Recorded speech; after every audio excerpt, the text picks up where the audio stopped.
আসসালামু আলাইকুম। Educational information সেন্টারে সকলকে স্বাগতম। আজকে আমরা আলোচনা করব এনটিআরসির সিলেবাস নিয়ে।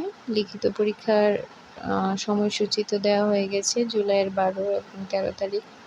তো আপনারা যারা এনটিআরসিতে প্রিলিমিনারিতে পাশ করেছেন তারা তো অবশ্যই রিটেন পরীক্ষা দিবেন। তো আমরা আজকে স্কুল পর্যায়ে যে সিলেবাসটা আছে বিভিন্ন সাবজেক্টের জন্য ওটা নিয়ে আলোচনা করব। স্কুল পর্যায়ে 2তে যারা হচ্ছে ভাষা সাবজেক্টের উপর করবেন, পরীক্ষা দিবেন রিটেন, তাদের জন্য হচ্ছে বাংলা 50 মার্কস থাকবে আর হচ্ছে ইংলিশ 50 মার্কস থাকবে। বাংলার মধ্যে আপনারা সিলেবাসটা দেখে নিতে পারেন। উচ্চ মাধ্যমিক বাংলা সংকলনের সিলেবাসে যে গদ্য পদ্য অংশ আছে ওগুলো থেকে প্রশ্ন হবে। ব্যাকরণ হচ্ছে সমাস, উপসর্গ, প্রকৃতি, প্রত্যয়, সন্ধি, সমর্থক শব্দ, ধাতু, বিপরীত শব্দ, বিরাম চিহ্ন ব্যবহার এবং বাগধারা। পত্র লিখন, আবেদনপত্র, দাপ্তরিক পত্র, সামাজিক সমস্যা নিয়ে বিভিন্ন চিঠিপত্র, ভাব সম্প্রসারণ ও সারাংশ থাকবে। ইংরেজির জন্য হচ্ছে গ্রামার, তারপর পার্সোফেস, আর্টিকেল, টেন্স, তারপর kinds of verb, voice change, এগুলা। Transformation for Bangla to English থাকবে। লেটার, অ্যাপ্লিকেশন, রিটেন, রাইটিং হচ্ছে রিপোর্টে প্রবলেম, এগুলা থাকবে। প্যারাগ্রাফ রাইটিং থাকবে, কম্পোজিশন থাকবে। এগুলো হচ্ছে যারা ভাষা বিষয়ের উপর পরীক্ষা দেবেন তাদের জন্য। তো এখন আমি আপনাদেরকে আস্তে আস্তে সব বিষয়েরই সিলেবাসটা একটু দেখাবো। আপনারা একটু যাদের সাবজেক্ট ওই সাবজেক্ট অনুযায়ী বিভিন্ন যে টপিকগুলো দেখে দেখে বা চ্যাপ্টারগুলো দেখে দেখে পড়াশোনা করতে পারবেন। এনটিআরসি লিখিত পরীক্ষায় এবার মৌলভী পদে যারা হচ্ছে পরীক্ষা দিয়েছেন, বিষয় হচ্ছে ওদের বিষয় থাকবে কোরআন, তাজবিদ ও ফিকা। তো আপনারা দেখে নিতে পারেন। আপনাদের ক বিভাগে 40 মার্কস থাকবে, খ বিভাগে 20, গ বিভাগে 20 আর গতে 20 এরকম থাকবে। মানবন্টনটাও দেখে নিতে পারেন। প্রথমে হচ্ছে কোরআনের যে বিষয় থাকবে 4টি প্রশ্নের উত্তর দিতে হবে। প্রতিটিতে প্রশ্ন থাকবে, অনুবাদে 5 থাকবে, সংক্ষিপ্ততে হচ্ছে 3, তারপরে কি থাকবে 2, এরকম। তাজবির জন্য যেটা থাকবে 2টি প্রশ্নের উত্তর দিতে হবে, আরবিতে 3টি প্রশ্নের উত্তর দিতে হবে, আর ফিকাতে 2টি প্রশ্নের উত্তর দিতে হবে। এই হচ্ছে মোট 100 মার্কস। তারপরে যারা হচ্ছে এগ্রো বেসড ফুডে হচ্ছে পরীক্ষা দিবেন তাদেরও পূর্ণ মার্কস হচ্ছে 100, এর মধ্যে 3 ঘন্টা পরীক্ষা।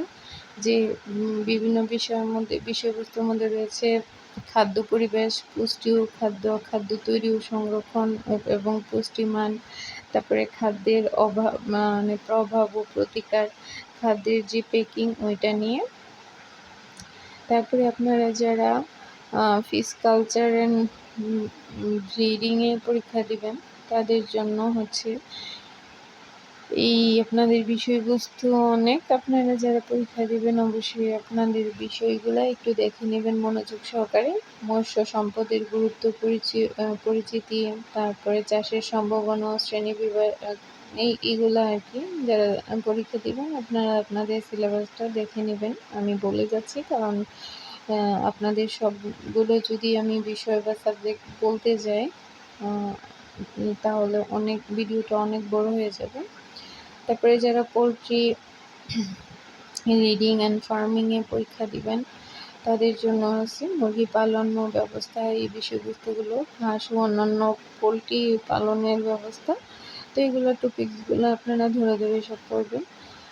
বিগত বছরের আসা কোয়েশ্চেনগুলো বেশি করে পড়বেন। তারপরে যারা ফ্রুটস অ্যান্ড ভেজিটেবল কাল্টিভেশনে পরীক্ষা দেবেন তাদের জন্য সবজি, ফল এবং বিভিন্ন প্রযুক্তির উপাদানগুলো এগুলো আপনারা দেখে নেবেন। তারপরে যারা ট্রেড ইনস্ট্রাক্টরে পরীক্ষা দিবেন তাদেরগুলো এখানে আছে, ডেফিনেশন, ডেসক্রিপশন, পেপার ওইরকম আর কি। তারপরে হচ্ছে তারপরে ট্রেড ইনস্ট্রাক্টর যারা জেনারেল ইলেকট্রিক্যাল ওয়ার্কস এবং ইলেকট্রিক্যাল মেইনটেনেন্স ওয়ার্কসে পরীক্ষা দিবেন তাদের জন্য এরকম মানবন্টন। আপনারা হচ্ছে নিজেদের সিলেবাসটা নিজেরা একটু দেখে নেবেন, আমি জাস্ট আপনাদেরকে দেখিয়ে দিচ্ছি। তারপরে ট্রেড ইনস্ট্রাকশন যারা জেনারেল ইলেকট্রনিক্সে আছেন তাদের জন্য এগুলো আপনাদের লিখিত সিলেবাস।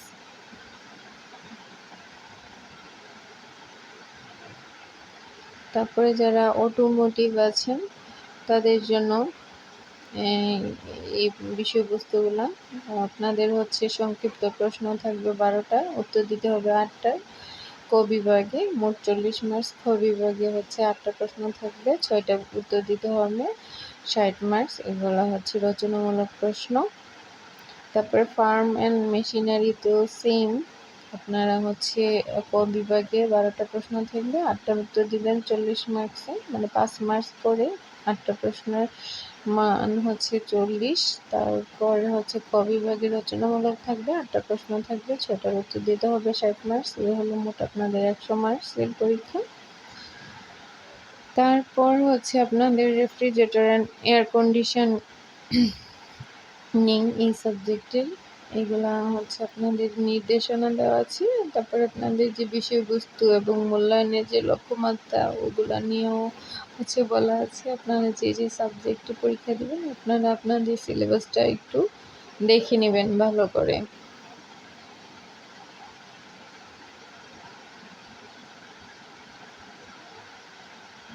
এটা হচ্ছে ট্রেড ইনস্ট্রাক্টর যারা হচ্ছে building maintenance and civil construction and সেফটিতে থাকবেন, পরীক্ষা দিবেন তাদের জন্য। সবারই হচ্ছে ফুল মার্কস 100 থাকবে, 100 নম্বরের উপর আপনাদের রিটেন পরীক্ষা হবে। তারপরে হচ্ছে কম্পিউটার ও তথ্য, আপনাদের হচ্ছে কম্পিউটার ও তথ্যেরও ক বিভাগে সংক্ষিপ্ত প্রশ্নের উত্তর দিতে হবে 8টা এবং রচনামূলক যে প্রশ্নটা ওই 8টা থাকবে, এর মধ্যে 6টার উত্তর দিতে হবে। এগুলো হচ্ছে আপনার মোট 100 মার্কস। তারপরে হচ্ছে জেনারেল মেকানিক্সও সেম 100 মার্কসের পরীক্ষার মধ্যে 8টা হবে সংক্ষিপ্তর জন্য 40 আর বাকি 6টা রচনামূলকের জন্য 60।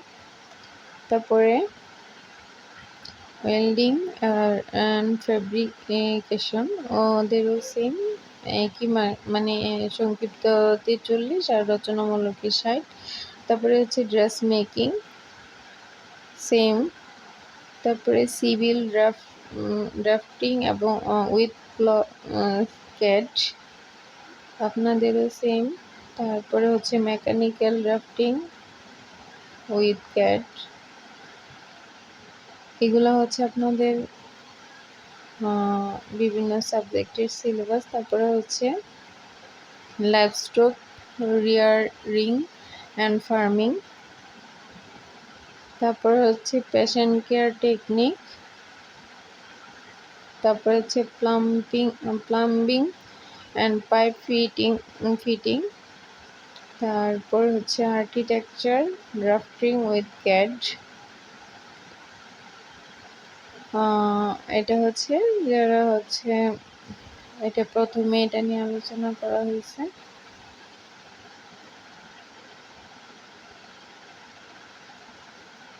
এটা হচ্ছে ফুড প্রসেসিং সাবজেক্ট, আপনারা যারা পরীক্ষা দিবেন তাদের সিলেবাস।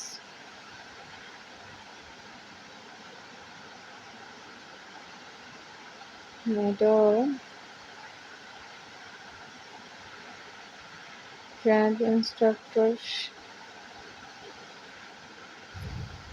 এই হলো আপনাদের মোট মানে স্কুল পর্যায়ে 2 যে স্কুল পর্যায়ে 2 এর মোট সিলেবাস। তো আপনাদের যে কোনো শিক্ষামূলক যে কোনো তথ্য পেতে আমাদের এই পেজটি ফলো দিয়ে রাখবেন এবং এই এডুকেশনাল ইনফরমেশন সেন্টার নামে আমাদের একটি ইউটিউব চ্যানেল আছে, ওটাতেও সাবস্ক্রাইব করে রাখবেন আর আমাদের পাশেই থাকবেন। আজকে এখানেই শেষ করলাম, আল্লাহ হাফিজ।